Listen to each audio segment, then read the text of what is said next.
Of হোয়াইটের মধ্যে হবে এই ড্রেসটা। নেক পোর্শনটাতে খুব সুন্দর করে এমব্রয়ডারির কাজ করা, জারি সুতা দিয়ে বোরিংয়ের কাজ করা।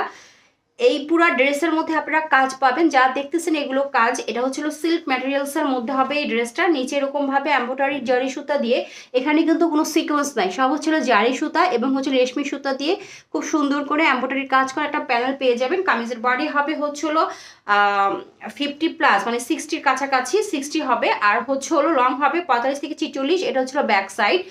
ব্যাক সাইডটা প্লেন হবে। স্লিভের মধ্যে আপনারা সুন্দর কাজ পেয়ে যাবেন। স্লিভের লং হবে 18 থেকে 19 ইঞ্চি। এই যে এটা হচ্ছে স্লিভ। স্লিভের মধ্যেও খুব সুন্দর করে জারির কাজটা পেয়ে যাবেন।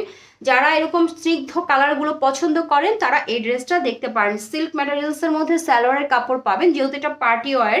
আর এটার ওনাটা হবে হচ্ছিল তসরের মধ্যে, মানে সিল্ক তসর যেটা হয় সেটার মধ্যে পাবেন। খুবই খুবই সুন্দর। এবং এই যে ড্রেস ওনাটার এই যে সুতার বুননের মধ্যে চিকচিক যা করছে, এগুলো জিরো সিকোয়েন্স করা, খুবই সুন্দর করে জিরো সিকোয়েন্স করা। এবং চতুর্দিকে ঠিক এরকম একটা গর্জিয়াস লেস ওয়ার্ক পেয়ে যাবেন। এটা ডিজিটাল প্রিন্টের মধ্যে হবে ওনাটা। যার ভালো লাগবে দ্রুত নাম, ঠিকানা, মোবাইল নাম্বার দিয়ে ইনবক্স করে দিবেন।